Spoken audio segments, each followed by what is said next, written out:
네, 다음 키워드는 옵티머스 휴머노이드 보겠습니다. 머스크도 최근 관세에 대해서 비판의 목소리를 냈습니다. 이게 수입품 가격만 올리는 게 문제가 아니라 더 장기적으로 봤을 때는 우리가 가야 되는 로봇이나 AI 개발을 해야 되는데 이거에 대한 속도도 늦출 수 있다라는 비난의 목소리를 같이 내고 있는 상황입니다.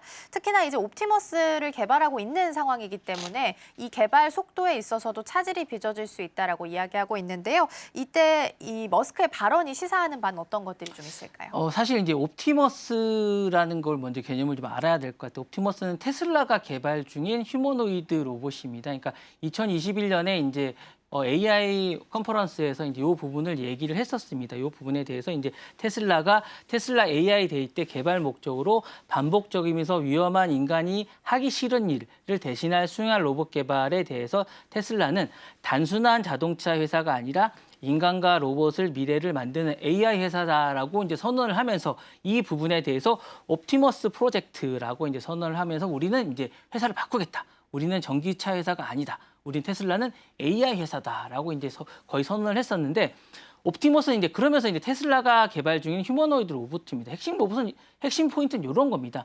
키가 173cm고 무게는 57kg입니다.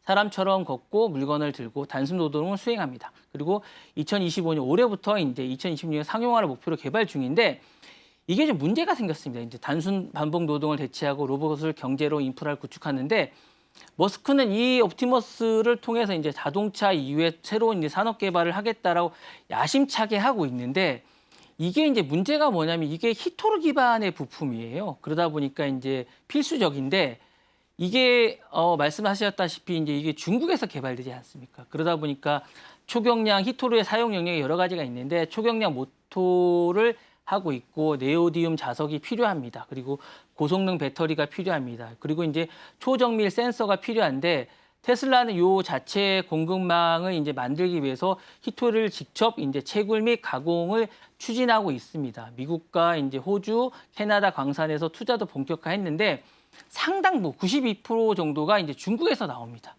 근데 지금 이 부분에 대해서 이제 관세를 엄청나게 매기고 있다 보니까 이게 차질을 빚을 수밖에 없고 대부분 공장을 옮기려고 해도 이게 원산지가 이제 어쨌든 채굴을 광산을 대부분을 중국에서 하다 보니까 이 부분은 어쩔 수가 없는 거죠. 단순 조립을 넘어서 원료 확보까지 해야 되는 부분인데 이 부분에 대해서 제동이 걸린 겁니다. 근데 변수가 등장한 거죠. 그래서 이제 바로 트럼프 대통령의 복귀와 함께 대중 고율 관세가 부활한 겁니다. 중국산 제품에 대해서 어쨌든 고율 관세를 하다 보니까 히토르의 이 부분에 대해서 하다 보니까 이제 관수가 했고 핵심 고리가 이제 이렇게 되다 보니까 이제 이 부분에 대해서 이제 어쩔 수 없게 얘기가 된 거고 그다음 차질이 생긴 겁니다. 이제 이 부분에 대해서 핵심 부분에 차질이 생긴 거고 이 부분에 대해서 힘든 부분이 생기다 보니까 이 전략에 대한 어떤 옵티머스에 대한 프로젝트 핵심 부분 조절을 높이는 부분에서 머스크가 힘들게 된 거죠. 그리고 이제 자급자족에 대한 서둘러야 되는 압박이 생긴 거고 이 가격에 이제 인상이 되고 머스크가 공언한 이 부분에 대한 저렴한 휴머노이드 비전이 흔들리고 있습니다. 그리고 이제 출시가 지연이 되고 이 부분의 부품 대체에 대한 전환이라든가 시간이 소요가 되고 있습니다. 히터들 공급망에 대한 이 전쟁이 가속화가 되고 있고요.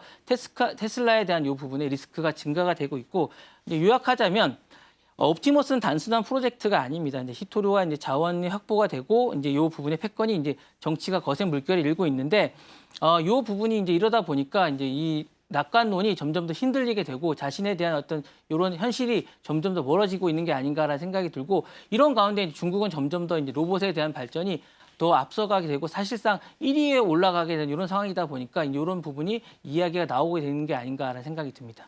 네, 휴머노이드 로봇을 만드는 데 있어서 꼭 필요한 게 이제 중국한테 달려있는 상황이다 보니까 옵티머스는 이제 액추에이터 같은 걸 중국에서 소재를 좀 가져와야 되는 상황인데 이에 대한 속도가 늦춰지고 있는 부분이 가장 문제가 좀 되고 있는 것 같습니다.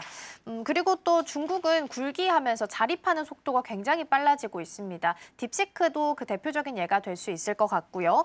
로봇 쪽을 보더라도 로봇 도입 수도 빠르고 그리고 한국과 싱가포르 다음으로 1인당 로봇 수도 굉장히 굉장히 많다라고 합니다. 로봇 시장도 중국이 다시 한번 좀 재편할 가능성도 네. 있는 걸까요? 예, 지금 현재 로봇 시장 구조를 좀 보면 최다 로봇은 중국입니다. 그래서 산업용 로봇 최다 수는 중국이라고 할 수 있고요. 자동차, 전자, 물류 이런 부분에 대량 도입이 돼서 이제 중국이 이제 1위를 달린다고 할 수 있습니다. 그 다음으로 이제 초집 고도화 부분은 한국과 싱가포르가 한다고 할 수 있습니다. 제조업이라든가 특히 반도체 부분이라든가 이런 부분에 대해서는 1인당 로봇 밀도는 최고를 달리고 있습니다. 특히 한국은 협동 로봇 스마트 부충에 있어서는 1위를 달리고 있습니다. 다음으로 이제 미국은 하이테크 고부가 가치에서 이제 이 부분에서 이제 상위를 달리고 있습니다. 그래서 이거는 항공, 방산, 의료 부분에서는 이 부분에 하고 있고요. 일본은 이제 전통적으로 이제 강자를 하고 있는데 속도가 약간 둔화되고 있습니다. 그러니까 이 부분에서는 인구가 감소하면서 내수가 정체되고 있는데 이 부분에 대해서는 이제 일본이 강세를 하고 있는데 한국 로봇에 대한 재편 시나리오는 이럴 것 같아요. 그러니까 대량 로봇 제조에 관해서는 중국이 이제 장악할 가능성이 상당히 높을 것 같아요. 그래서 왜냐하면 대량 저비용 이 부분에서는 이미 선두주자를 달리고 있고요. 고부가 하이테크 부분에서는 미국이 주도할 가능성이 높습니다. 왜냐하면 미국이 스타트업이나 빅테크가 이 부분에 대해서 이제 많은 투자를 하고 있고요. 그 다음에 이제 인간 협업 중심은 한국 로봇이 이제 그리고 이제 독일이 선도하지 않을까라는 생각이 듭니다. 왜냐하면 인간 협력이나 소형 로봇에 대해서는 이미 반도체라든가 바이오라든가 생산 라인의 중심에서 많은 부분의 연구가 이루어지고 있기 때문에 이 부분은 아마 한국과 독일이 선도하지 않을까라는 생각이 듭니다.